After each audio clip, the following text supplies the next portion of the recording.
Welcome to Inner Alchemy with me, Georg Stuby, trauma, music, and plant medicine. This is the podcast for people who achieved a lot and still feel that something is missing. If you are caught between anxiety, perfectionism, emotional shutdown, and if you are ready to find a quiet mind, flow, and a sense of who you are is truly enough, then those conversations are for you. Through honest conversations with people who have done the deep inner work, we explore what it truly takes to move from superficial success to deep meaning. I'm Georg Stuby, a psychologist and certified music therapist specializing in nervous system regulation. I love to utilize music, breathwork, plant medicine, and approaches that work through the body to create experiences that really shift the nervous system and not just the mind, because the true change is happening in the body. Let's dive in. I'm super happy to be here today with Uria Tsur, and he is an international musician and facilitator and guide whose work bridges music, ceremony, and human connection. And for over a decade, he has led singing circles, retreats, and workshops around the world, inviting thousands of people to rediscover the power and beauty of their natural voice. And having attended a workshop of you just a few weeks ago, I can really attest to this. And I'm super happy that we take this time together today to explore those things a bit deeper. Yeah, me too, George. Thank you so much for inviting me for this conversation. I'm always inspired to explore these matters of voice, of expression, of freedom. Yeah, thank you for this container. I'm curious, what has been the most challenging part of that journey so far? Handling myself mainly. I think it's all. No, it's not a linear thing. It's difficult right now. Life is intense. And it's also amazing right now. And I'm full of gratitude, unconditionally, to it being difficult or easy. Sometimes it's flowing and it's easy. Sometimes it's like kind of, I have to push through it. But I think that the difficult element is constantly me resisting the nature of things. So when I resist there's a natural harmonious flow. Yeah, let's say I'm facilitating a singing circle right now, leading a singing circle, and then I feel like, rah, like going, let's go full power and I'll scream. But right now there's sensitivity in the space, or there's a different thing happening in the collective vibe, And then when I resist the thing that is happening and not align with it and keep on pushing against it, then it's difficult. And when I stop and listen, say, oh, wait, okay, maybe everybody's not singing their hearts out and excited as I expected them to be, because it's not the right time for this. And I let go and I flow with that, and I go into a gentle space of maybe deeper emotional expression, of maybe softer voices, and then it aligns back into becoming flowing and easy. So yeah, and life, as you know, as we all know it, are mainly difficult. Like it's more difficult than easy in relationships, in our careers and creativity, in our livelihoods, in parenting, in managing our habits and our egos. Yeah. So a question like what has been difficult? It's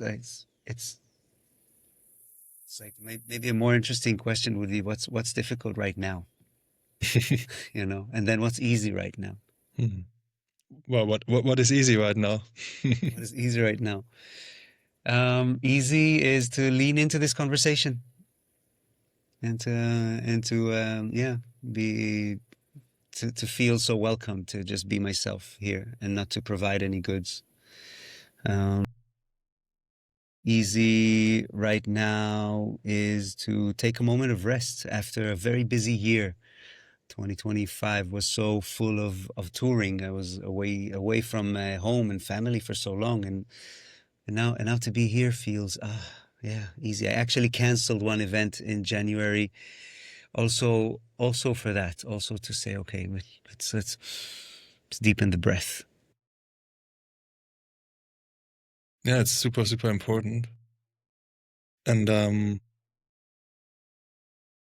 how's that usually for you to, in terms of navigating touring so much and then also like not being with your family? Yeah. That's very. It's a price that this is the price tag on answering to my call, in this life, to do what I do, and to travel the world, and to host these spaces of harmony, of togetherness, of communion, of kind of this open source spiritual observation of our voice and what it represents. So this is all, this is it. It gives me so much, and then the price I pay is long distance, jet lags, and being away from my family. And it's a weight that we carry it together. We carry it with a lot of acceptance. Yeah, I can really relate to it from like, my past in DJing and traveling a lot with that. And yeah, it's it comes with a price tag in many ways. And to learn how to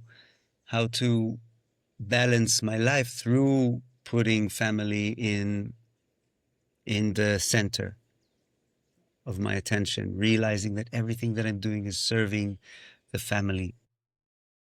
Even if it's something that is hard to carry, it's something that is there serving my family, serving my relationship. If I neglect, if I don't answer to my inner call,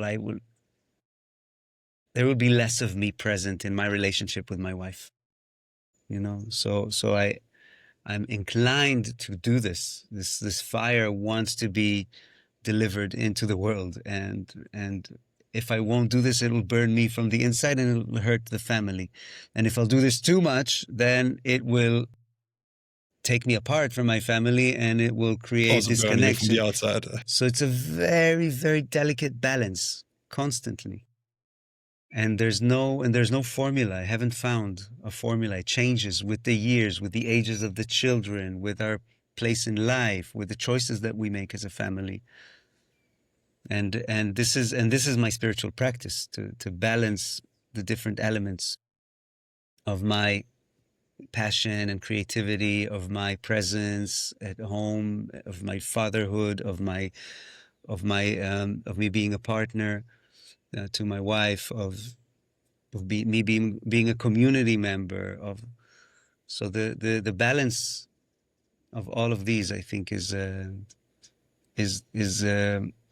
gracefully difficult. Yeah, I can totally relate to that. And I was curious, like, if we can talk a bit more about your work, since probably most people who will listen haven't experienced it yet in person. Hopefully some of them have. Would you like to share a bit, like, more like about the workshops you hold and like, what you hope to, how should I ask that? Well, if you could imagine that someone really takes the things away from that you would love to that this person takes away from this workshop, what would that be, and how? Yeah, maybe that as an entry. Yeah. So my work is all about reclaiming our birthright to use our voice. Yes. And to use our voice in creativity, not only in the box. Okay, I'm supposed to say these things in this way, but no, who am I right now? and how can I use my voice to discover more about myself, and how can I use my voice to share more of that with the world, to realize that our voices are our contribution to our social fabric and to our existential fabric, in the same way that every bird on a tree or cicada that we were hearing earlier is adding a certain element to existence. So also our voices are adding a certain element to existence, which is beyond what we can fold into an equation of saying, okay, this is a worthy thing of going out and this is not a worthy thing of going out. So these workshops are here to release the inhibitions and the boxes that we built or accepted around our vocal freedom, and then to be really liberated to express our voices as we are. And what we are is constantly changing. Right now, at the beginning of the conversation, my voice was different and I felt different, so my voice was different. Right now, I'm in a different place, you know. We're in a different part of flow, and I feel different, and my voice describes that. And then the words are very limited, you know. I'm struggling to find the right words constantly. Yeah, English is not my mother tongue, and also in Hebrew, it will not. It's a limited instrument, and music is so vast. I'm using it already, right? Like when I'm saying music is so vast, ta-na, na, na, na.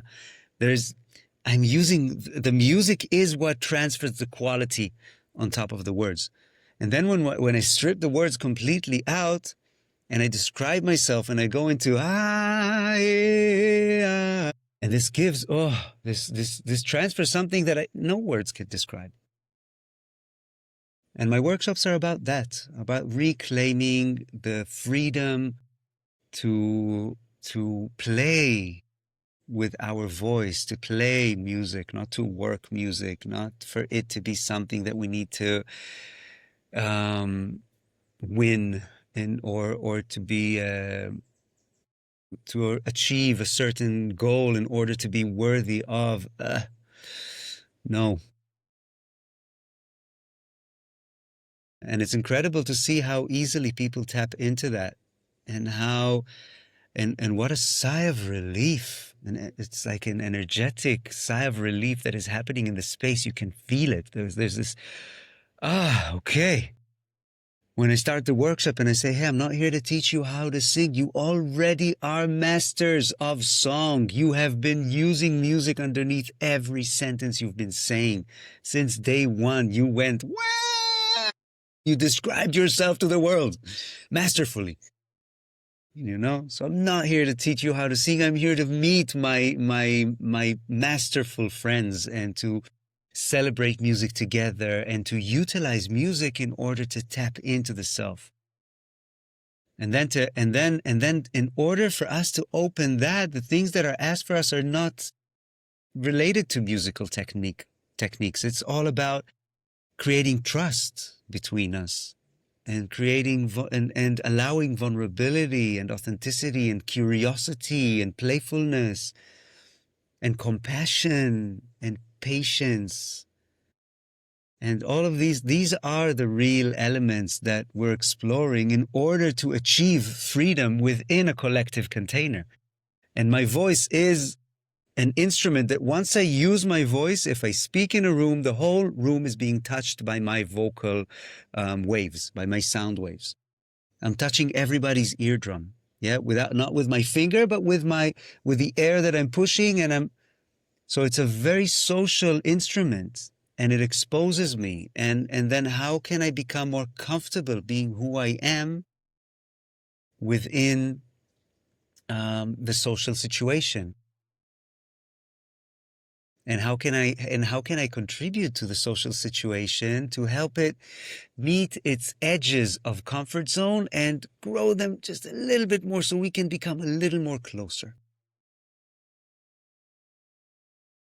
And a little bit more safe in that container. That's what I hear. In order to be closer, yeah, we have to feel safe. So how can I bring these qualities? And then in the workshops, in these journeys, the workshops, the retreats, the singing circles, the wedding ceremonies, whatever it is that I'm conducting right now, this is my purpose. My purpose is to invoke acceptance and intimacy and harmony in the collective field. It's so important and so needed. Yeah, I think it's needed and important in order to unlock a dimension of the human experience that we are right now in our era it's not so available to us, or it's available only to very few, which is the collective presence, which is my deeper collective self. I am a representative of Uria. I am a representative of the Tsur family. Right now you're meeting the Tsur family. Right now you're meeting the people of Israel. You're meeting the inhabitants of Costa Rica at the moment. You're meeting humanity. And to embody that and to speak for that, to acknowledge the fact that the voices and nouns and words and sounds that I create, or that I created through me, are voices of humanity, are voices of planet Earth, are voices of existence. And this turns me on. To tap into that and to hold this notion together with a group of people, and just to savor the juiciness of the awe and wonder of existing and being able to describe the experience. And music is something that is there to serve me. It's not something that I'm there to serve. Beautiful. I love how you phrase that, and I feel a lot of also belonging in what you share, like belonging to all those different layers or circles or nations or the world. We have this notion of I come into this world, when the fact is I come out of this world. You and I, the world produced technology through us, the world existence is right now happening.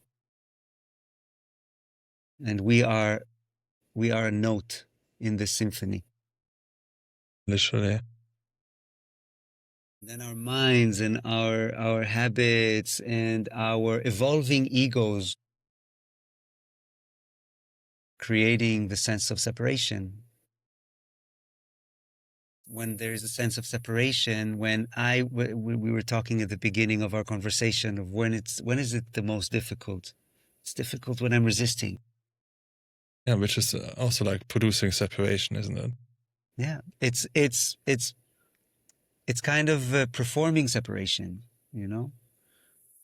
And separation is a crucial element as well. It's not that we need to fight separation. Yeah, we have to have separation. In order for you and me to have this conversation, you have to be this there, and I have to be this here. You know? And exactly.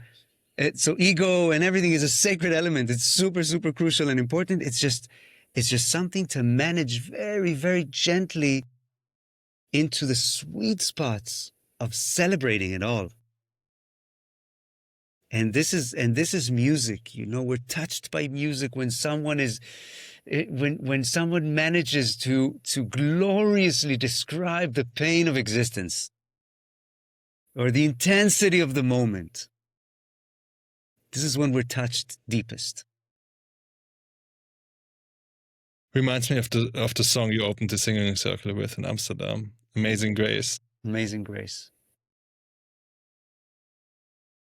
I love this song. It's really such a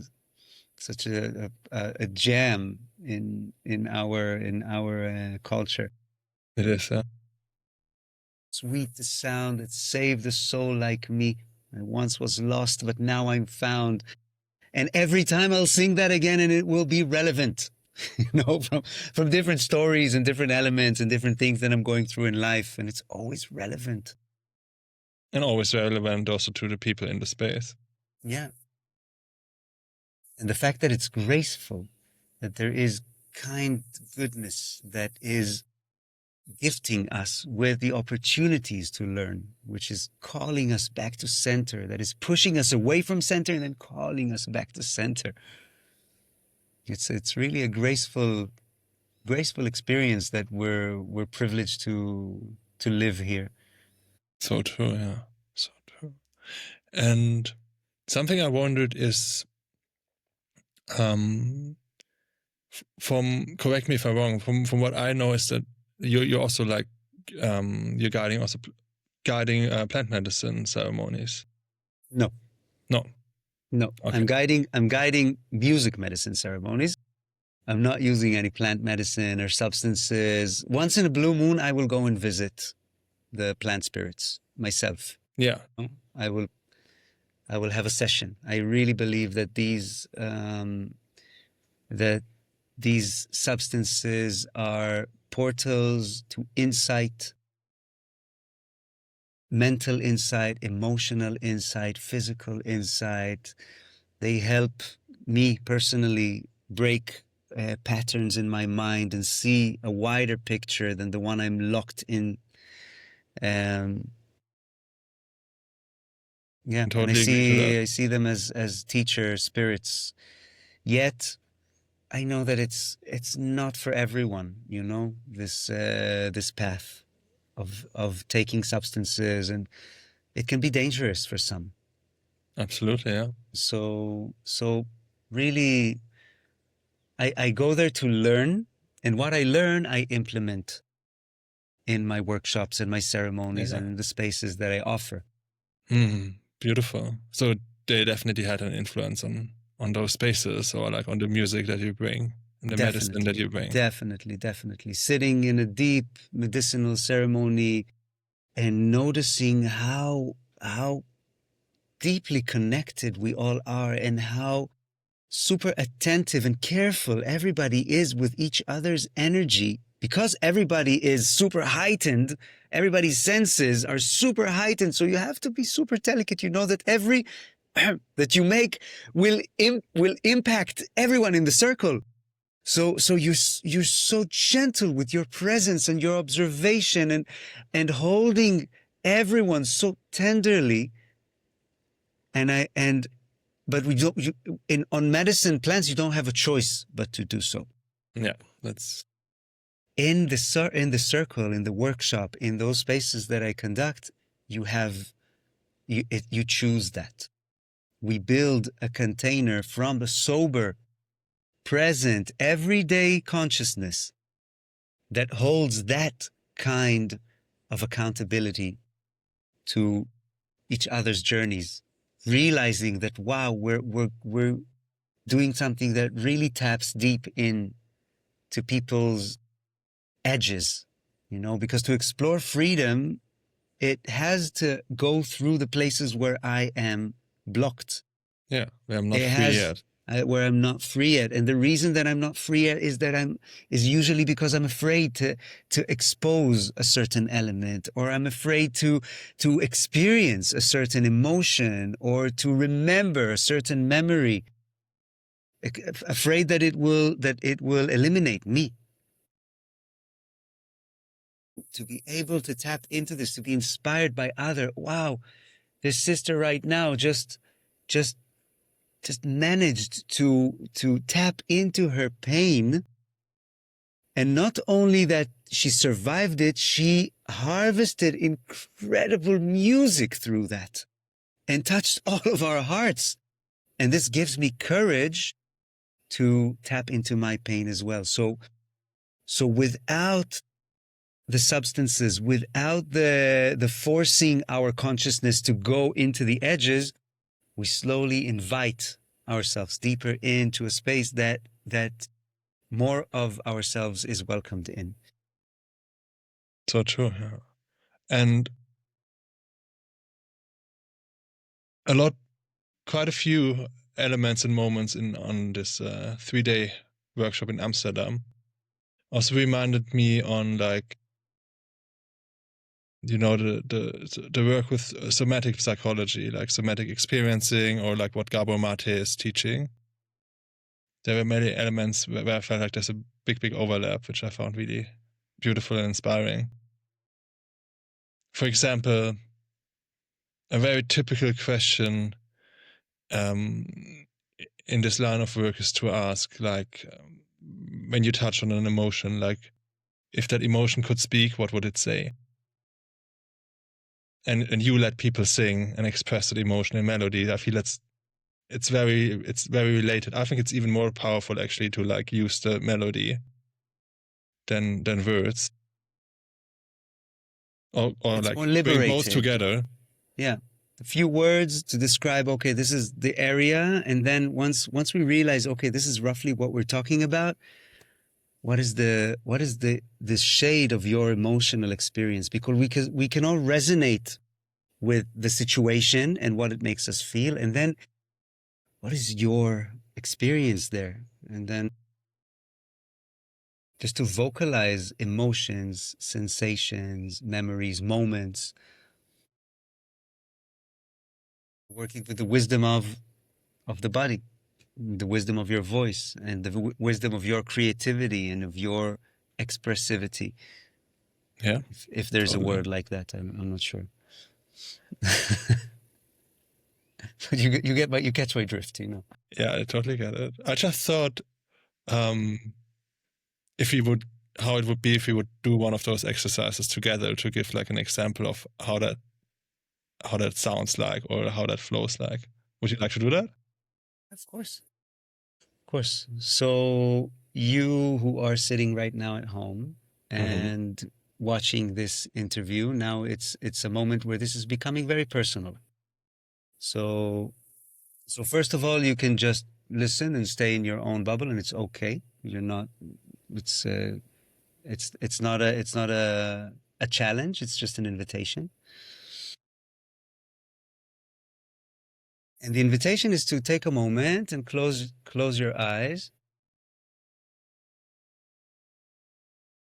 Relax your muscles for just a little bit.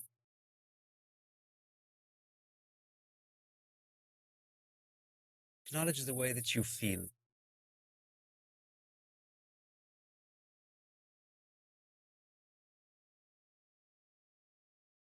The emotions, sensations that are alive, what's going on in your life right now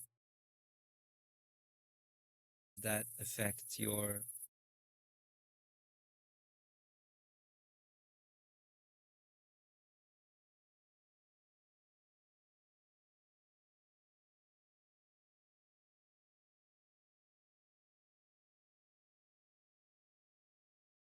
Place one hand behind your ear, like that, and the other hand place over your mouth to direct the voice. Don't block it, but just to direct the voice from your mouth to the ear, like that.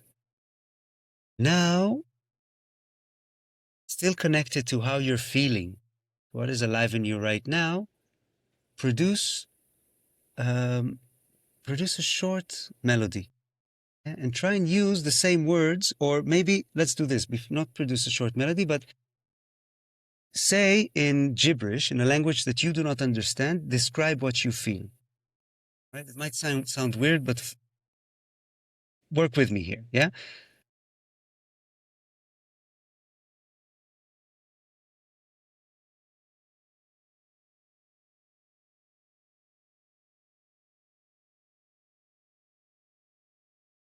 And I use my everyday speaking voice. I'm not creating, I'm not going into, but really using, yeah, so go for this for a moment and describe in gibberish what you're feeling right now. Yeah, take the next 15 seconds for that, all right? Shalalanan, galagadaban, danyanana, shalananana.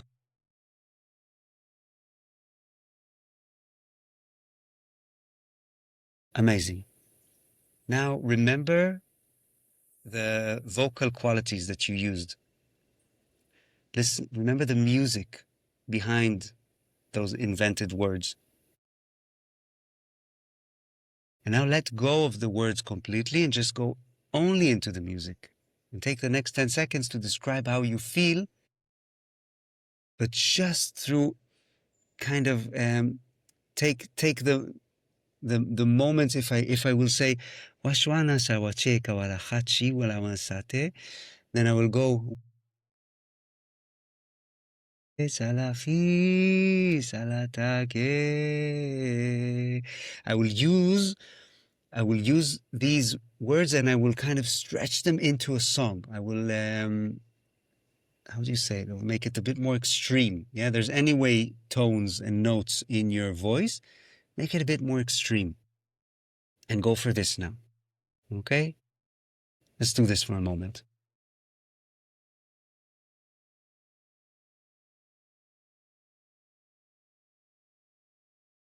Na na na na.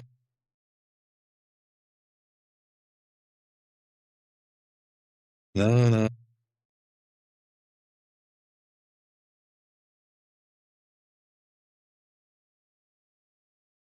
Yes. The general direction. You're using your voice to describe your emotions, your feelings, your inner being, and then savoring the beauty of that and the wisdom in that and the teachings in that.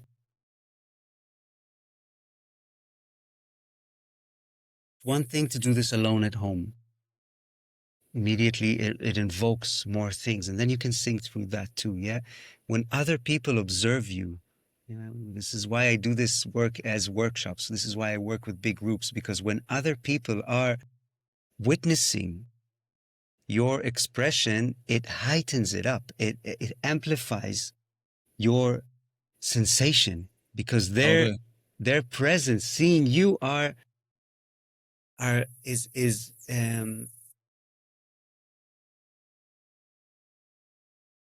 making you see yourself. And then you can tap deeper into yourself. Yeah, so when you're in a trusting environment and you feel safe to do so, then you use the intensity of others witnessing your expression to dive deeper into yourself and to produce even more authenticity and even more of the wisdom that you carry, which is ancestral.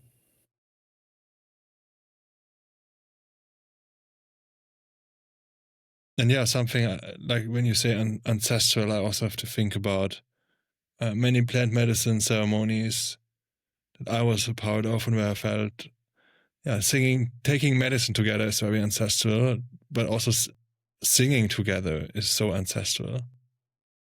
And yeah, there's a lot of memory that comes with that from that I get, that is then also like, again, collective, and not only like my personal memory, but like a collective memory of it. Yeah. Again, I think that medicine is only medicine plants and substances, from ayahuasca and San Pedro and all the way to MDMA and ketamine, yeah, which are also consciousness altering substances that we can take as a way to run away from reality, or we can take as a way to deepen into reality. Exactly. And I think all of these are eventually an invitation to deepen into reality, and our coming together in harmony is exactly that. It is a medicine. It is something that helps us deepen into reality. And this is the ancestral element. More so than, yes, we can do this through song. We can do this through ceremony and dance. We can do this through taking medicine together. We can do this through rites of passage ceremonies. We can do this through, there are many ways. We can do this through celibacy. We can do this through vision quests. We can do breath work. There's many different methods we've been using throughout time to tap into a deeper presence and a deeper awareness of our existence. and then voice and music are just so easy and open source and welcoming to everyone and simple to pass forward.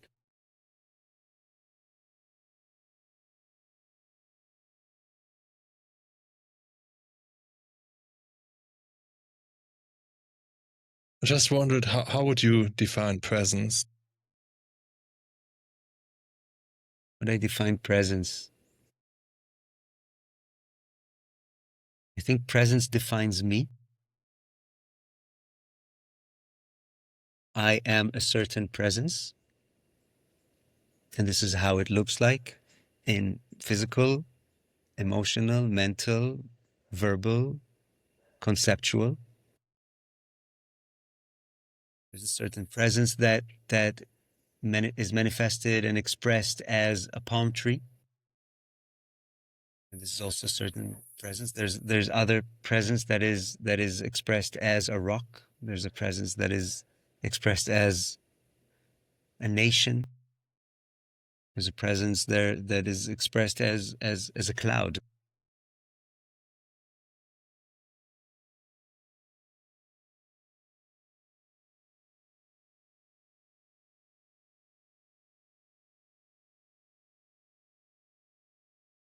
Would it be fair to say then, in the way you define it, that presence is quite close to being or like essence of something? Yeah. Yeah. And then there's a presence to every person, and then there's a presence to every gathering too. And this presence is my teacher. When I invite people for a singing circle, I'm there to I'm just gathering people so that we can meet our teacher together. We can meet this because our mutual presence is a synergy of all of our presences. It's a synergy of our wisdom and a synergy of our vibes, and then every room you walk into has a vibe. Every restaurant you walk into has a vibe. And this is the collective presence. And the collective presence is the element that I'm excited to learn from, because I don't have it available to me when I'm just by myself. Well, it is available to me because I'm still a part of my family, and I'm still a part of. Yet when we're together, then there's this. It's more tangible, and I can tap into something that is more vast, into a presence that is more vast, and then I can harmonize myself with that. When I harmonize myself with that, I find relaxation, I find ease, a sense of belonging, flow. Everything becomes, harmoniously easy. Is that what you described earlier as like deepening into reality? Well, I don't remember exactly what was the contents. It can be. Yeah. You said like the way I heard it, that what plant medicine and singing, what it's about, and Vision Quest and all of the different tools is to deepen into reality. Yeah. To deepen into reality is basically to deepen into myself. And myself becomes more accessible and available to me within a communion.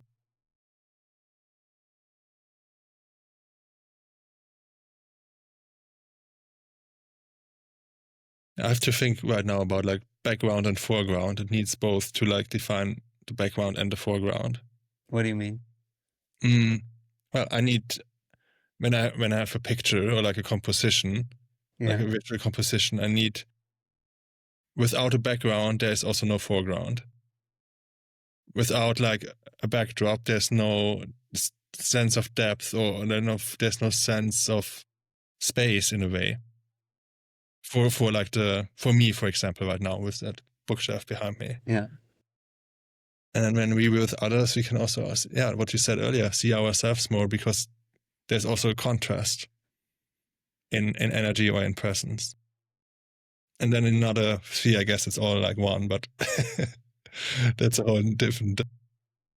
Yeah, well, in the essence of everything, I do believe that there's nothing but one field of energy. I believe that too. Yet this whole game, a symphony of shapes and colors and presences, and is our gift to so explore. True. Yeah, beautiful. And play with it, and then music is such a great way to play with it. Totally is. And I know that, well, one part of your work is also like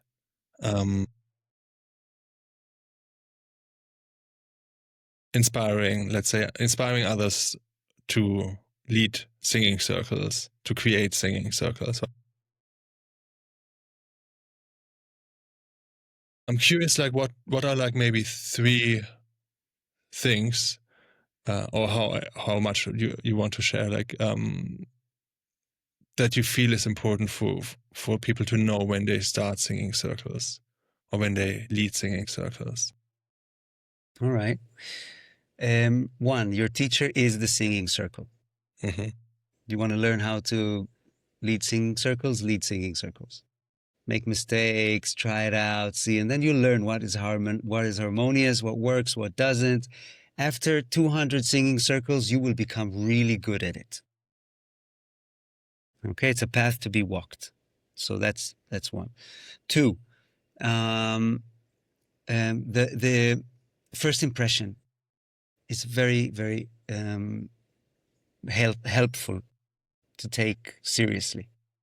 So when you enter a room and you grab your guitar or your drum and you want to start hosting the singing circle, the first few words that you will say will create an imprint. In the same way that a person that you meet, the first few words that they say, you kind of get a picture of the person. And this picture doesn't necessarily is who this person is, but you will kind of, in order to have the conversation, we have to kind of put something in a box. Yeah. So make this box that you are anyway inclined to get into as aligned with the deepest essence of what you're here to do. So if you want to start a singing circle, then first thing that let people know, hey, this is not a concert. This is a space for mutual singing. This is what you're invited to do. Yeah? And not to start with a few jokes and maybe a Bob Dylan song and then move into because it'll be so much harder to pull back towards a sense, like from the audience performer paradigm into a ceremonial singing together paradigm. So place that as the first thing. And number 3 is there's no one way to hold a singing circle. So delete everything I said and do it your way. And it's an ancient practice. It's not something that belongs to anyone. I'm just here to encourage people to take their first steps and to realize that they can own their path in being. Nobody taught me how to be a singing circle leader. I just jumped in and did it. Street cat. And this is what I encourage others to do. In the same way that there's an open, there's a stage, and you can go with your music on stage, and you can go to an open mic, and you can go to a stadium, and you can go to anything in between. In the same way, there's the circle. And you can invite a few people to your living room, or you can light a fire and invite people to your to an outdoor situation, or you can perform in the city hall with 5,000 people or whatever. But you can. But it's an accessible part of our culture, and this is it is something that I'm very excited to share, and I'm very hopeful that it will be. more present in our world once I'm gone. Thank you for sharing that.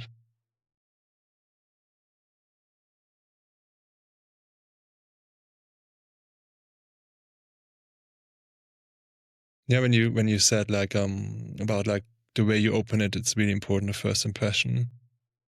I had to think about the singing circle in Amsterdam on that Sunday, and one of the first things you said was like something around like that, like a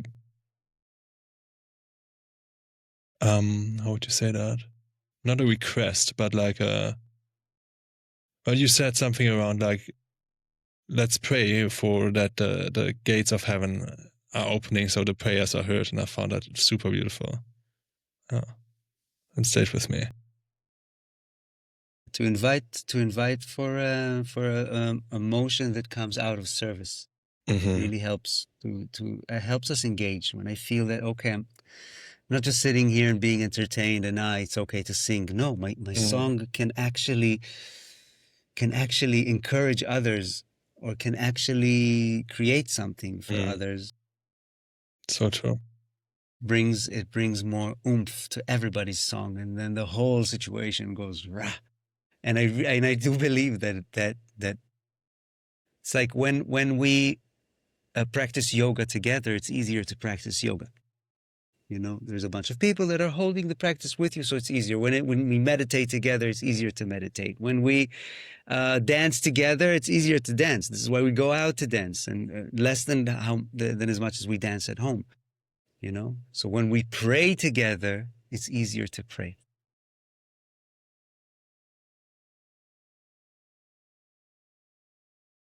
There's big strength to actions that we do together. Totally.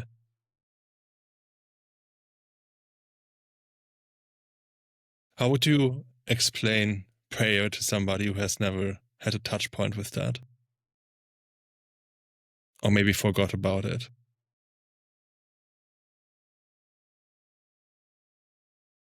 It's acknowledging deep desire, acknowledging a deep desire, and not knowing how it is going to materialize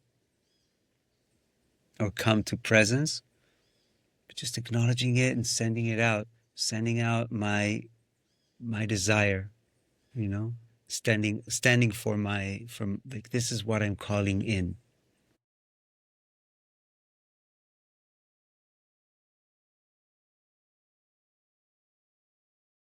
And I think it has to do with realizing that that most of life is out of my control. And to tap in, it's to practice faith in the wisdom of this one energy field that is out there, and in my relationship, in my living relationship with that Interaction. And when you say desire, I'm wondering, like, for yourself, like, do you feel it's important to check in first, like, where's this desire coming from? Or is that not relevant to you? I think we can be aware of it to a certain extent. And beyond that, I don't know. Whereas it's like I love doing singing, so it's my desire to create singing situations with people. I don't know why. It's just it's there, you know. I'm more in a servant to that than this is a servant, and it's what I am. You know, we don't choose our desires, really. And then sometimes to check, okay, am I resisting something? In reality, is my desire disrespecting an element in this existence? This is I think a good question to ask, because if I'm disrespecting something, it would usually present itself just more intensely in my life. Yeah. You know, I'm resisting the system. Fuck the system. No, but and then the system will come and say, hey, you know, it's like my child is like, I don't want to go to sleep. I don't want to, and then I will show up more. And I will make sure that they go to sleep because I'm the system for my children, yeah? So, and then also for me to ask is well, this can go infinitely, this question. I know. I know. Yeah, like something that proved to be really helpful for me around desires is like to just reflect on, like, is this desire, how pure is that desire? Is that desire really my desire, or is it a desire of a part of myself that maybe hasn't have got enough of something, or it's coming from like a lack or like a way to substitute for something that's actually there.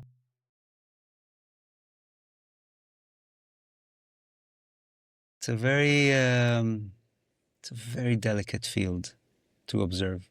It is. Very, very delicate field. And sometimes we have to follow false desires for a while, just in order to realize that they're false. And still but we're inclined to walk this path. I agree. And it's like with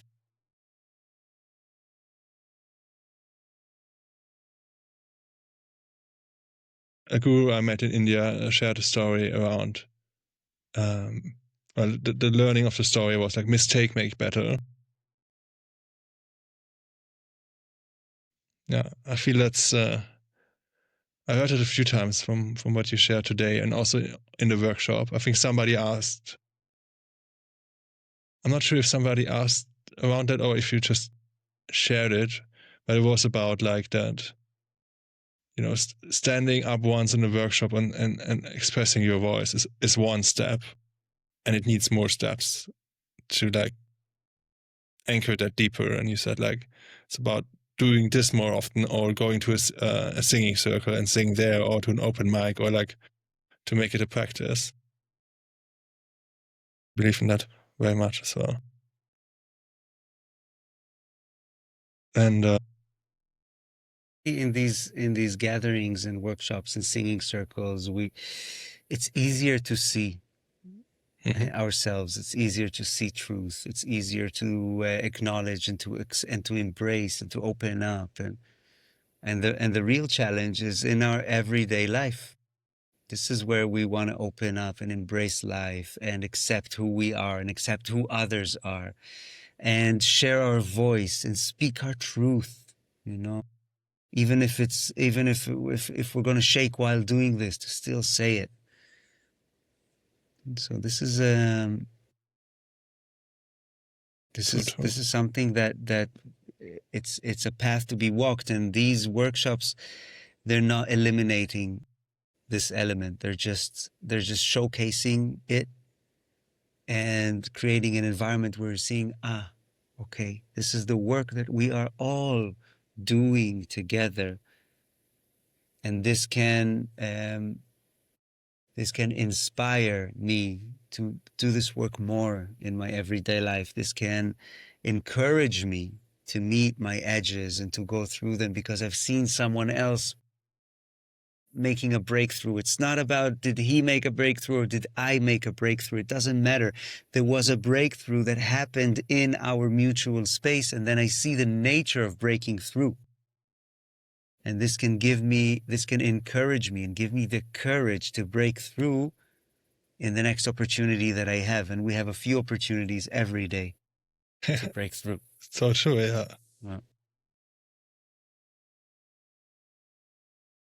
Amazing. Something I also really loved at the workshop, by the way, was like when it was about like group exercises or partner exercises and finding the partner. You often mentioned you will find you like trust that you end up with the partner that you're meant to end up. And that reminded me, actually, on the very first episode of this podcast, I talked to a DJ and music producer called Shedamie. He's like one of the inventors of house music, like old school house head. And he's also very spiritual. And he shared with me that nowadays he sees everything in life as an assignment. So he knows like what are my assignments right now, and everyone he's meeting, he knows I'm having an appointment with that person, and it doesn't matter if it's like for a recording like this or with like the taxi driver or like just a person who walks just passes by you on the street and you don't say anything. Yeah. Says, I'm having or a an police appointment officer with that everyone. pulls you over. You know, Yeah. you know, a police officer that pulls you over is like, yeah, your license, please. It's like, oh, we're having an appointment now. Nice. Yeah. Very nice to meet you, sir. Yeah, I find that very beautiful energy to embody or to lean in. Yeah, it's true, because there is, I really believe that there is no coincidence. Everything is aligned. Yeah. So true. This whole existence is too magnificent to just have flukes and coincidence. Everything is aligned. Everything is within a law of order and harmony. I cannot like what it says. Yeah, I can resist it. It's my right. But in that way, it's really about like taking back the resistance or the blocks.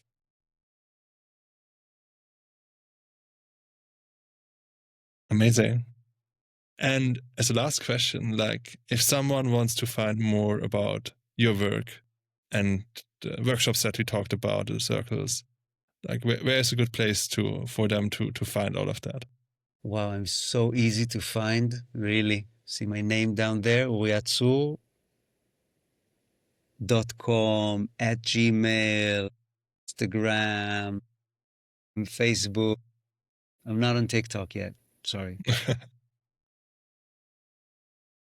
But really, I'm easy to find. And 2026, I have a lot of tours coming up and visions for 27. And I'm here and I'm doing this work for as long as I'm around. So I would love to see you. Would love to meet more of us and deepen into this work. Beautiful. Thank you so much for this amazing conversation. Thank you so much, George. I felt so much at home to be Likewise. myself and to just dive into this conversation. Appreciate you. Likewise. Thank you. Thank you so much for being here on Inner Alchemy. If this episode resonated with you, then please share it with someone who might benefit from it. And if you want to go deeper, then you can check out my 10-day course called The Missing Piece that teaches you how the nervous system works and how you can start to regulate your own nervous system. You learn powerful tools how to quieten your mind and your nervous system, how to get in touch with your emotions, and how to feel like who you are is truly enough. And if you would like to work one-on-one with me, you can schedule a free session through my website georgstuby, stuby.com. And you can also find me on Instagram as iamgeorgstuby.com. I'm really looking forward to get in touch with you and also to welcome you in one of the next episodes. Stay present, stay embodied, and I'm sending you much love.